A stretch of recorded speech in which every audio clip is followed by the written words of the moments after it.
Welcome to the Rainy Day Recess podcast, where we study and discuss Seattle Public Schools. This is Christy Robertson. I'm Jasmine Polito. Today we are bringing you your Rainy Day Rundown, where we talk about the last week or so related to Seattle Public Schools. So we are piloting a new segment on listener feedback because we actually do get a lot of great emails from our listeners. We're going to highlight a couple today with permission from the people who wrote in. Do you want to start with the first one, Christy? Sure. So here's what the listener said. Really appreciate the focus on covering the meetings and news in the way that I, a working parent with 3 kids in SPS, can digest and understand. Keep up the great work. Thank you. Also, I'm very curious about an SPS public policy survey I was sent by text in November. The questions were about if our households had considered private school, what we valued about our experience, and how the district met or didn't meet our expectations. What influenced my decisions, how I felt about SPS and public education in general. Honestly, shocking that they haven't done this before. I'm a UX designer, and this sort of customer experience data is the starting point of any successful service or product design. Do we know when the district is going to be getting that done? Publishing reports? This information seems super important given the closures. I'll only speak for myself, but we relish the smallish elementary school our kids have attended, and honestly would probably not have considered a 500-plus student school for K-5 a valid option for our family. The district has admitted that it really has no clue who they are serving or what parents want, so this is crucial data. What'd you think about the email? It was great to hear what kinds of questions they're asking. To answer the question about when is this getting done, we think January is when the results are supposed to come out, which is very soon. And I would think they would have to be done actually collecting the data very quickly because they have to have time to compile and analyze the data. I wonder why it took so long to actually conduct an enrollment study. Were they just not concerned about enrollment? No, I think that losing enrollment in my history of Seattle Public Schools has not been a focus. For what reason?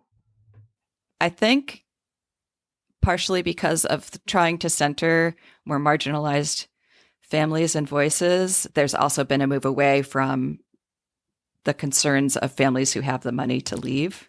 Oh, I see. So that's my perception of the change. This is a good nudge to us to get an enrollment expert on, maybe to talk more about what's going on there, especially around enrollment and wait lists. And option schools and HCC all are part of that conversation. It's all together. Okay, you want to take care of our other listener? Sure. This was actually in response to our first episode, Bomb Cyclone, about the school board meeting in which they ended up planning to pull the preliminary recommendations to close up to 4 schools. So I will read it to you here. First of all, thank you for this podcast. I had heard about it from other parents and have essentially binged it over the past month with all the pending school closures. With the recall failing, I was prompted again to reach out. After watching the board meeting online, I was mostly stunned. The board was the impetus for the superintendent to close schools, right? It was frustrating to watch Liza break down in tears and promptly cancel plans over something that has been driving district leadership for easily 6 to 12 months. I still cannot understand this about face. How much money has been spent on this potential closure plan? How much agony, anxiety, and emotional toil has this caused students, families, and teachers? But what I wanted to really reach out about was Michelle Sarju saying during her response time, quote, "Do we need to close schools? The answer to that is yes," end quote. So I guess I'm left with, what is the plan? Will the district come back with another slate of schools to close? Were Liza and Michelle just disappointed the district didn't propose closing the schools with a more concrete plan? And then I read today, Liza is still talking about school closures. So did Michelle talk her into it? Was it just a bad day for her last Tuesday? And maybe SPS does need to close schools, but just not the schools they selected? I think parents have proven closing schools will not effectively make any sizable difference in the budget deficit. And maybe SPS operates too many schools, but that issue may need to be separated a bit from this, quote, crisis. Liza may have her heart in the right place, but I do think it's pretty clear we do not have the leadership right now in the district that our students need or deserve. Keep up the good work. I'm sharing your podcast with others. So thanks so much for writing in. Yeah, what do you think about that, Jazz? The first thing I thought was, I think there are a lot of listeners that have all of these same questions, and I would be really curious to get an answer to how much money was spent on this potential closure plan.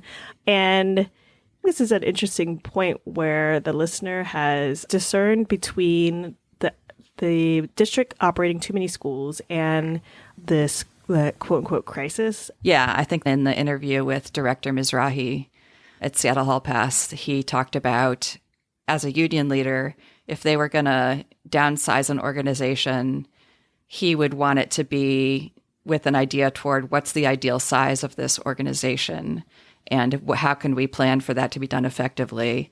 And that would be so much better than, oh my God, budget crisis, cut some people right now. And that it's going to be much less effective to do it the second way because you're not able to really think through and plan out. Right. Coming from a reactive place. So he was saying maybe the district does need to right size, but that should be separate than the budget conversation and should be done very thoughtfully and in long-term thinking kind of way. Mm-hmm. And just to answer some of these questions, will the district come back with another slate of schools to close? I'm going to say probably. Not for 25-26. Not for 25-26, but there's been a lot of conversation around, we're not saying that we're never going to close schools ever. We're just saying we're not going to close it for 25-26 because the plan and how we're going to do it isn't enough for us to vote on it. So that answers the other question of, right. Were Liza and Michelle just disappointed the district didn't propose closing the schools with a more concrete plan? And the answer is yes. Correct? But here's the thing, Jazz. The first plan was all about option schools and getting rid of all or most of the option schools. And then they heard back from community that, wow, we really weren't taking into consideration all the different roles that option schools fulfill and how important those schools are to our overall school community. So then they said, forget it, we're not going to close any option schools. And what's important is that we keep schools together and we'll pick 4 schools that are going to be able to be completely merged together into one school. And theoretically, I think they were just as bought into that idea as they were theoretically bought into the option school idea. But then once you start actually digging into it and talking to community, you realize, wow, that doesn't make things easy. There's still so many issues to consider. And wow, this is having a big impact on kids with disabilities. And look, there's going to be problems with capacity. I can't see how they can bring a school closure plan that is going to resolve every single issue that comes up when you're talking about actual school communities. So how is there ever going to be a plan that is going to be satisfying? Well, I really liked what Alex Wakeman-Rouse suggested, which is if we can put a task force together that will be able to talk about the trade-offs instead of bringing the community in at the very last step. I think there would be a lot more buy-in into how this happens. You sent me that link a little while ago about the problem with community hearings. It was this short video that was about how community input is the very last step. And because that is the default structure for a lot of government entities, what ends up happening is that it really doesn't matter what the community says because they've already put all of the steps into place. And the community input is more of a checkbox part of the process than we are really listening to community.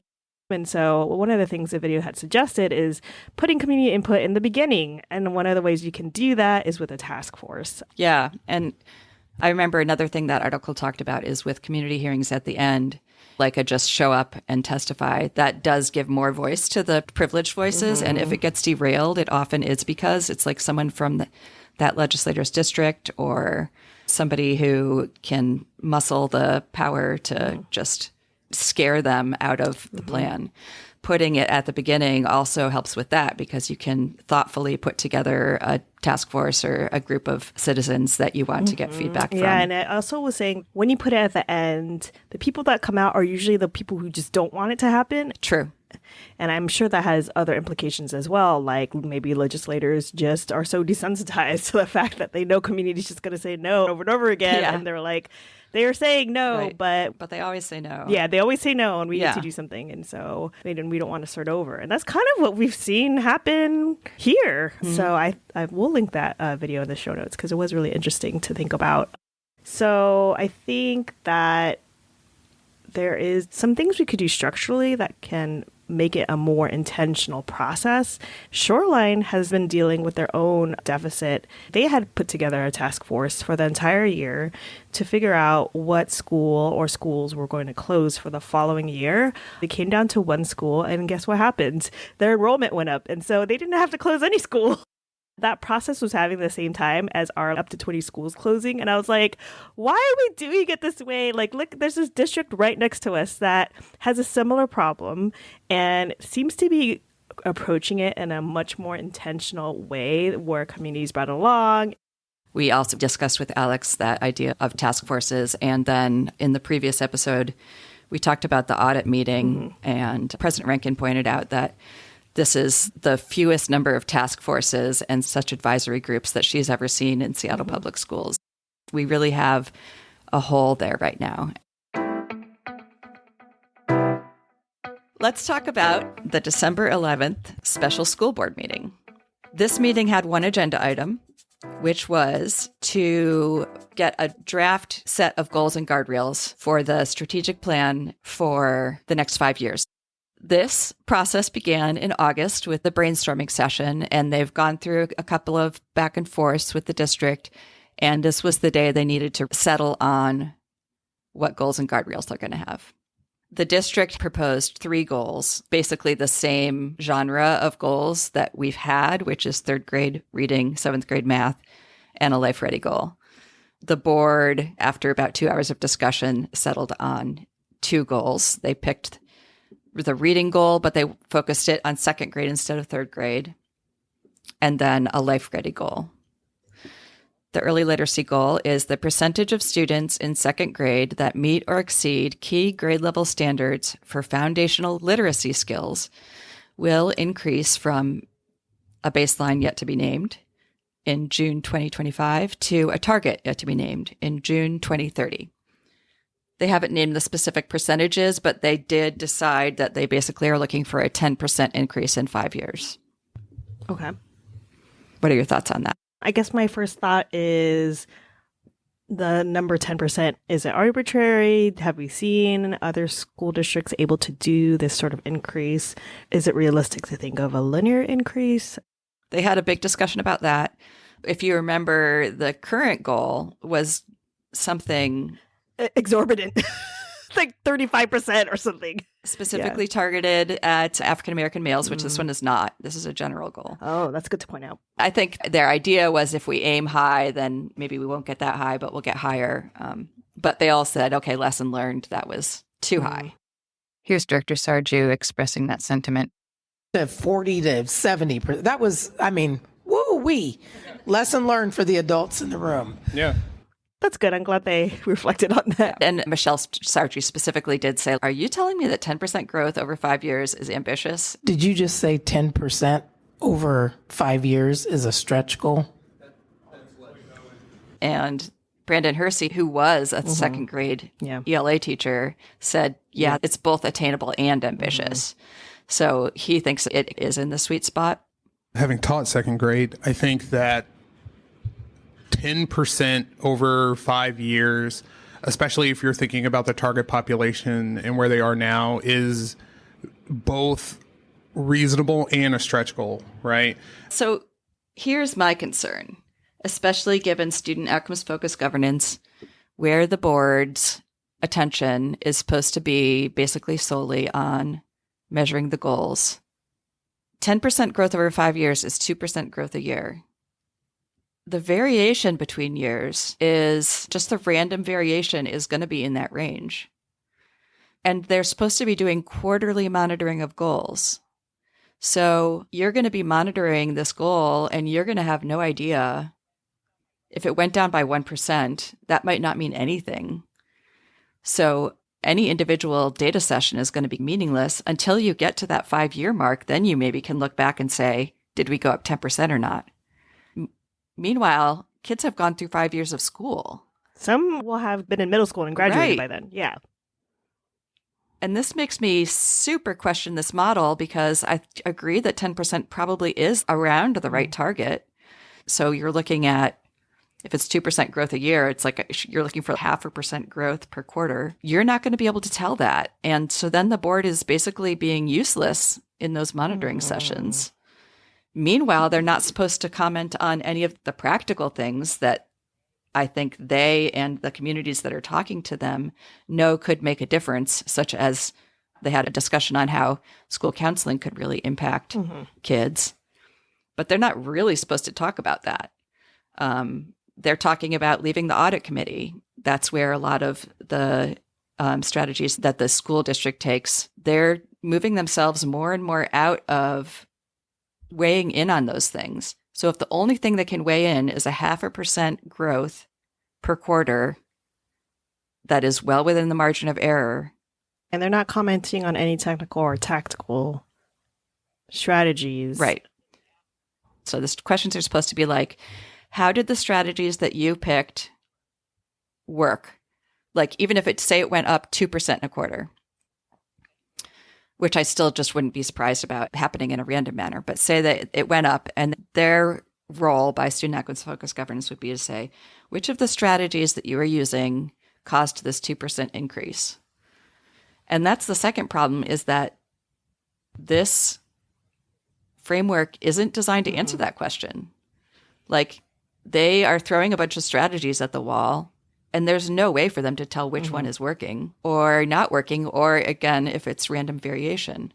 So there's no way for the district to really answer that question if they do ask it. So another way that I think that this role is not going to be effective. Yeah, I hear that. I think that on the top line, this is a good goal, but I guess that, unfortunately, all this makes me think about is the difficulties with student outcomes focused governance. And before student outcomes focused governance, did we have goals that looked like this? Or is this model all related to student outcomes focused governance? That's a good question. The sitting and measuring the outcomes is totally new. Those documents that come to them, which I generally really like, is so great to see data and to know that they're actually paying attention to data on that level. It's the time scale of the changes that make it a problem for the board to really have any kind of influence, let alone that board terms are like 4 years and right.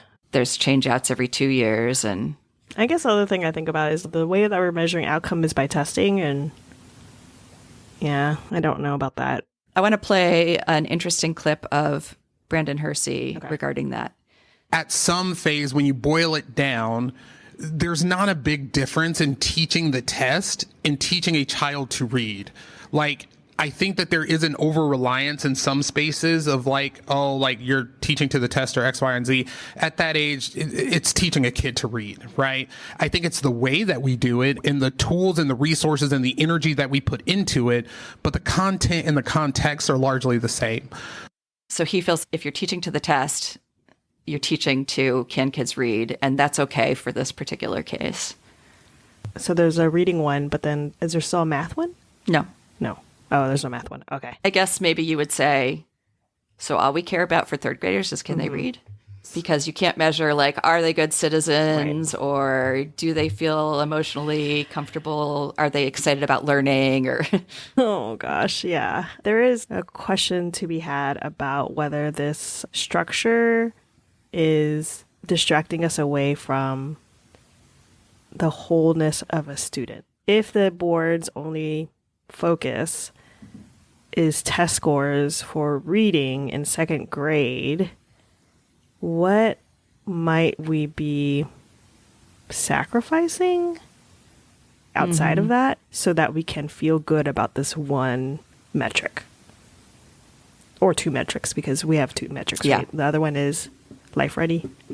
Yeah. that's a big question. I'm playing the advocate of SOFG, making sure that other things aren't unduly sacrificed for that goal. could sit to some degree in the guardrails. Make sure on the way to this, you don't do these things. But that's just something to ponder. Oh, were we going to talk about the Life Ready goal? Maybe we could just say a word or two about Life Ready goal. Okay.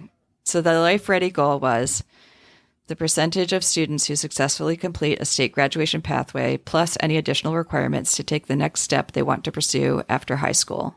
Initially, they were playing with an idea called Diploma Plus, and they ended up ditching that.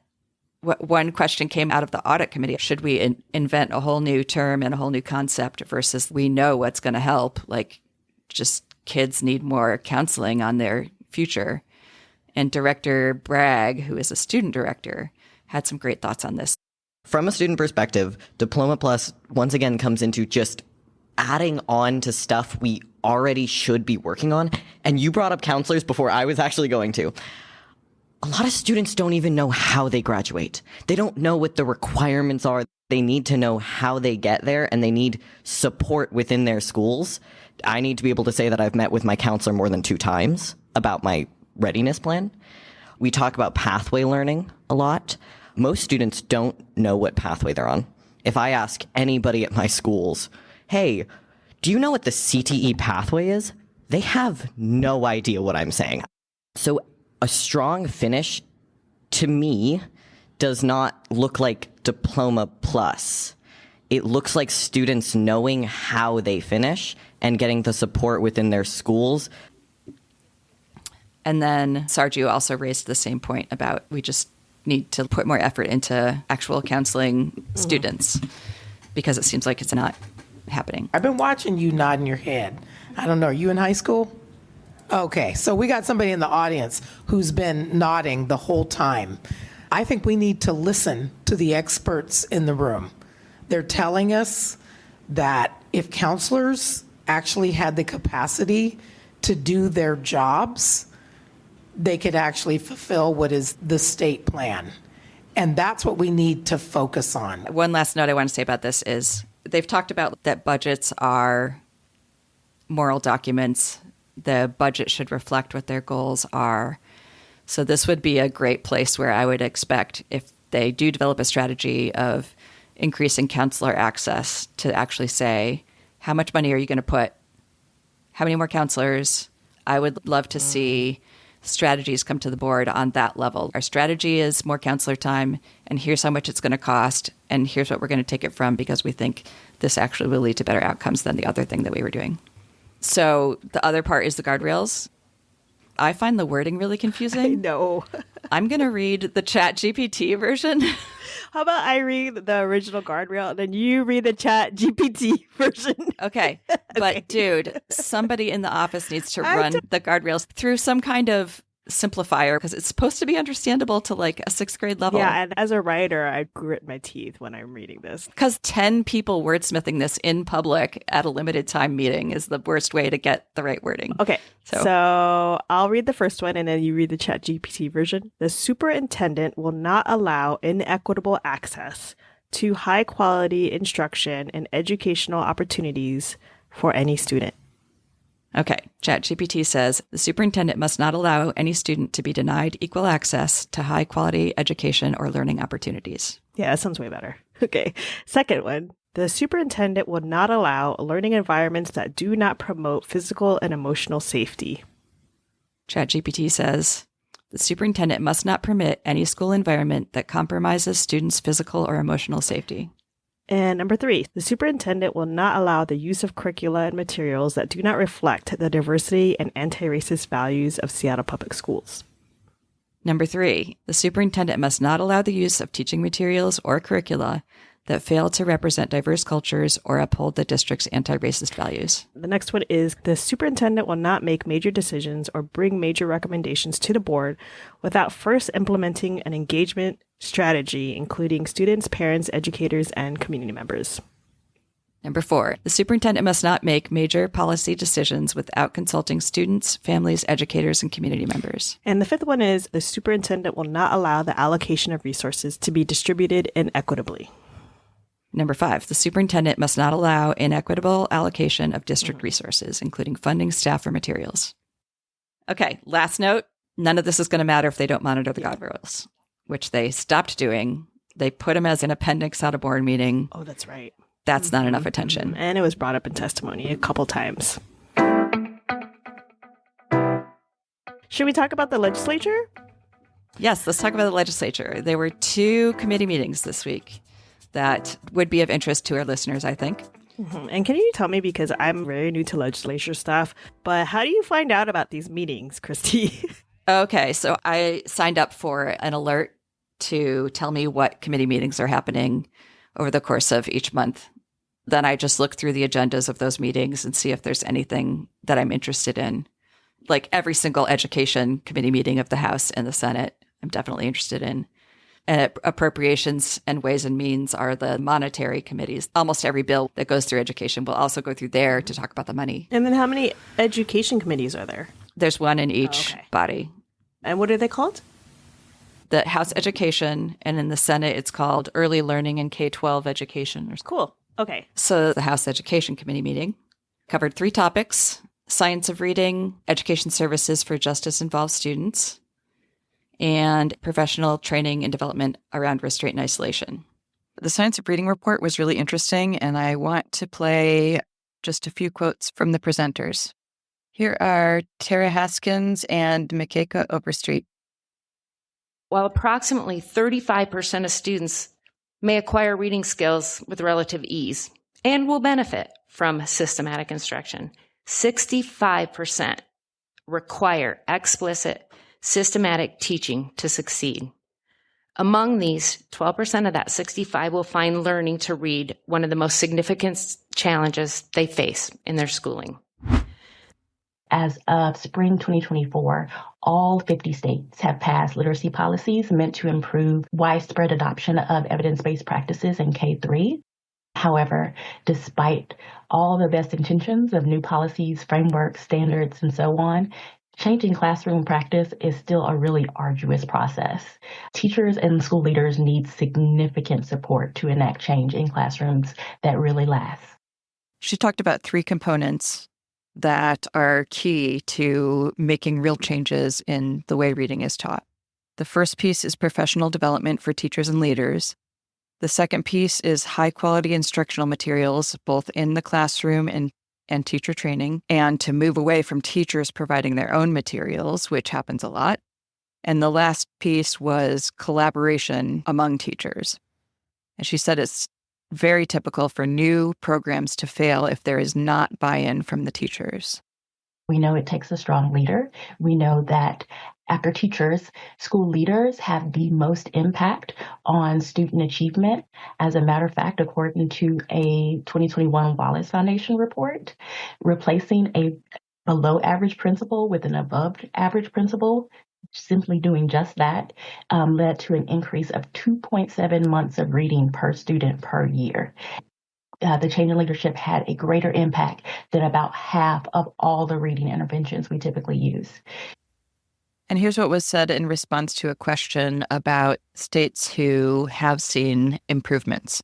Tennessee worked to design and implement this statewide literacy reform over a 5-year period and focused their investments on high quality instructional materials, and they hosted regional workshops to walk district leaders through the evaluation process for choosing quality literacy curriculum, which led to 50% more districts choosing state approved curricula because they had been walked through that. The next topic on the agenda was the delivery of basic education for justice-involved youth.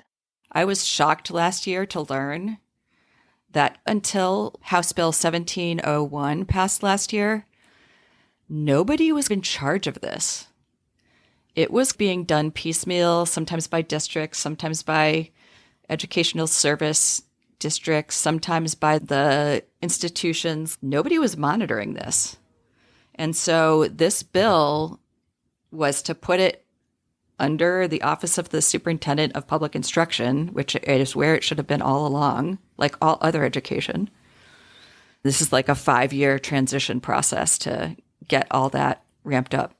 Can you just enlighten me about what does justice-involved students mean? Kids who are like in corrections facilities. I see. The presenter from OSPI talked about a lot of the difficulties that have come up and the work that they're doing to try to improve the situation. And I'm really glad they're doing that. And then the last topic was restraint and isolation. Mm-hmm. This is a story that I've been very involved in. There was a bill called 1479 that ran for 2 years where they were trying to make isolation illegal in the state of Washington and greatly reduce restraint. And it has been rejected for 2 years in a row. It's super upsetting to those of us whose kids have been through this with the people who were pushing for this. Did manage to do last year was to get what's called a budget proviso. And this is in the discretionary spending portion of the dollars in the budget. They were able to get just like a line item in there that says, give OSPI some money to develop some training materials and train teachers and other folks on reducing restraint and isolation. And the project at OSPI that came out of this is called Reducing Restraint and Eliminating Isolation, RREI. And this was the report on how that last year of spending from that has gone. What did the report say? The report said, it seems like it's going really well. They're basically in a pilot phase. They've identified a set of schools. Some of them are demonstration sites. They're good examples of schools that have reduced restraint and isolation, and you can actually visit the schools and see how they're doing it and hear their story. And then the other set of schools are pilot schools where generally they've had like high incidences of restraint and isolation, and they get grants and training to reduce the incidences. And the numerical result is that 36% of the pilot districts reported a 50+% reduction in restraint and isolation incidents after implementation. So this is great and just really shows us that training is the main key. There's a mindset shift involved and there's training, and those require money. I think the biggest takeaway for me for all this is that it really takes the whole program. One single training isn't going to be effective. If you have all the teachers take a training, that's lovely, but do the leadership at the district and at the school building level also receive that training? Are they bought into the process? Is the school board familiar with it? If that doesn't happen, things fizzle out. So making sure that the entire school ecosystem is engaged in this has really been effective. And so I presume that what's going to happen at the end of this pilot and the budget proviso is that they're going to be able to come back with more leverage to say, now we need to roll this out to all the districts, and here's how much money it's going to cost. I did watch a recording of the principal at Gatewood. Yes, Gatewood is a demonstration site. I'm really excited because before this restraint and isolation reduction project, there was an inclusionary practices project, and those two projects are sort of merging at this point. But it has been really upsetting to me over the years and to a lot of other special education advocates that there's never, at least to my knowledge, been a Seattle school that was a pilot site for the inclusionary practices project.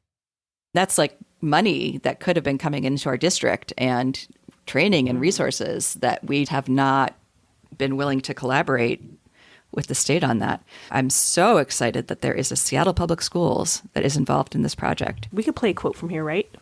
Let's play her introduction and then the take-home messages from her experience. My name again is Kina Hogue, and I am the principal here at Gatewood Elementary School in Seattle Public Schools. Gatewood is located in West Seattle and is really fortunate to be a recipient of the OSPI grant, specifically around reducing restraint and eliminating isolation. It goes without saying that when you're engaging in this work around inclusionary practices and you're asking people to change the systems, change the structures, change their daily practices, the most important thing to start with is really mindset and beliefs. And that includes me as a school leader. There were several years where we had self-contained classrooms. And as a new principal, as a new community member at that time, I didn't have the courage that I really needed to try to disrupt that system. That brings me to my second key reflection, which is that nobody is alone in this work, and the importance of leaning on not only the skills and practices of your teaching community, but also leaning on the skills and practices of your parent community and of your broader community as well. For me, having an inclusionary steering committee to say this is the work that is most important to us and to set goals around that work and progress monitor it has really given me a lot of the courage and strength that you need while you're doing some of this work in revisioning schools. That being said, mindset and beliefs is actually not enough. There are actually skills and strategies and tools that all of us need when we're making these different shifts. So I think it's really important that while you're thinking about your own journey or the journey of your school community, that you're building in opportunities for teachers and paraprofessionals, instructional aides to learn about the new skills and to learn about different ways of approaching instructional practices. It's only a half-hour video, so I recommend watching all of this video of the principal. But I'm going to link specifically to the short description of Gatewood's journey under this principal from 2017 to 2024 and how they actually made that transition from segregated high restraint programs to an inclusionary low restraint, much better outcomes for disabled kids situation. It's just so inspiring. Send it to your principals, spread the word around. Gatewood is going to be a site that's able to be visited. And so I hope that at that point, all the board directors and administrators and other principals go and see what they've done. I also want to just publicly thank the school board, especially President Rankin and the district staff, who have been leaning in toward inclusion and against isolation and restraint. And I do encourage them to stay on this until we manage to make all of our schools welcoming and effective for every student with disabilities and behavioral challenges, which also happens to make our schools more welcoming to everybody. Awesome. Wow, we are really studying Seattle Public Schools. This is all new information for me that I would not at all be able to dig into by myself. Yeah, this is so revelatory for me. Thanks for going over that. What happened at the House Appropriations meeting? I mainly only want to point out this. If you're interested in budgeting by the state, they had a good description of what drives the state spending.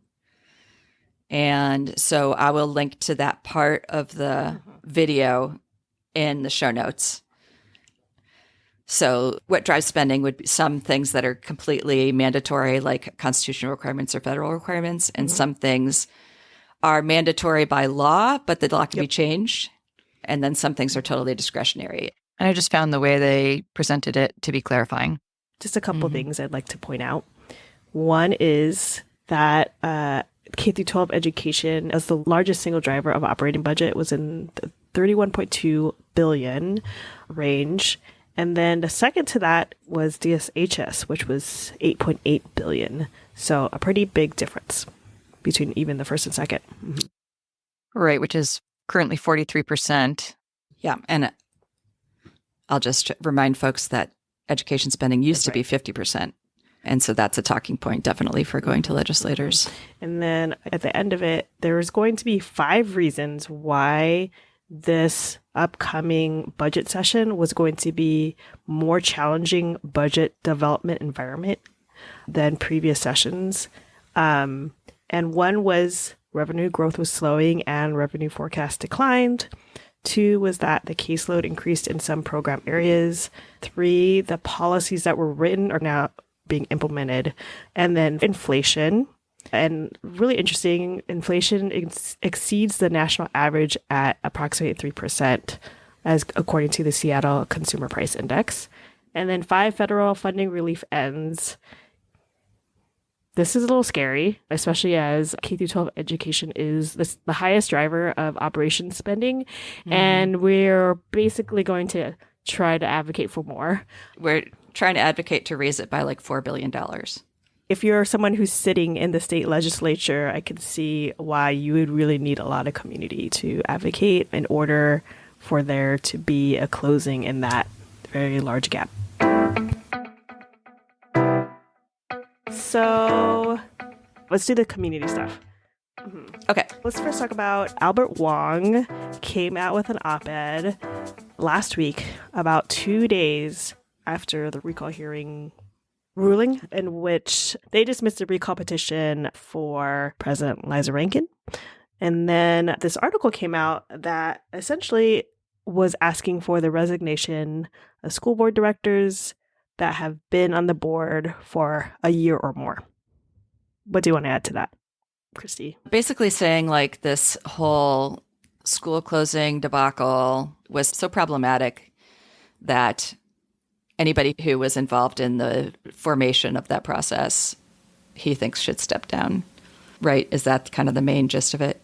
Yeah, and the person who wrote this, Albert Wong, is a very data-driven person and has been very involved in crunching the data on SPS from a lot of different angles as a parent, and has their own website, SPS by the Numbers, which we will link to, that has like a lot of different data analysis on SPS. And what is apparent to me is this is not a person who just sat down and wrote an article. This is a person who's done hours and hours and hours and hours of data collection on SPS and analyzed it. And when you read through it, it's pretty clear that this person is very informed about the data behind SPS, was my take from this, and put a lot of links to what data is supporting his suggestion for resignations on this. I also found the article very concise. It's short, and it's possibly strategic for it to come out a couple days after the recall ruling. This article came out on December 3rd. So I looked up to see who would be under this criteria of being on the board more than a year. And President Rankin would be included in that, Director Hersey, Vice President Sarju. And then Gina Top started November 2023. So by that criteria would also be on it. And then Director Briggs also was elected November 2023. And then Director Mizrahi and Director Clark were appointed earlier this year. So they would not be on that. So this board has changed a lot in just the last year. I'm not saying I disagree with his analysis, but what I am thinking about is there's no guarantee that the people that take their place would be better. And the people taking their place, if we went by this, could end up being a voting majority. We will link it in the show notes so you can make your own decisions about what you think about the idea of resignations, and email us if you have thoughts about it. We'd love to hear it. Next item was just an interesting article called SPD Reveals Derailed Plan to Return Officer to Seattle High School, saying that SPS had been on the brink of actually bringing a resource officer back, and then that had been ditched at the last minute. That relates to a Seattle Hall Pass episode where we interviewed a bunch of community voices, students, teachers, parents. Season 2, episode 10. One of the students, Rafi Brewer, talked about how he had been part of a kind of a task force making plans for potentially having a resource officer in Garfield. We definitely had other voices in that episode who talked about the problems with resource officers. I imagine some of that came into play in that decision. And the actual video, we'll link it, is only 4 minutes, and it's about who is it? Sue Rar. Yeah. She's the interim chief of police. Interim chief, thinking that the plan was to have a officer on site, and then not finding out until when? Just before the press release. But she said they were to the point of picking the uniforms, and they were very seriously talking about it, and then suddenly the plan changed. And they were talking specifically about Garfield? Yeah. Mm-hmm.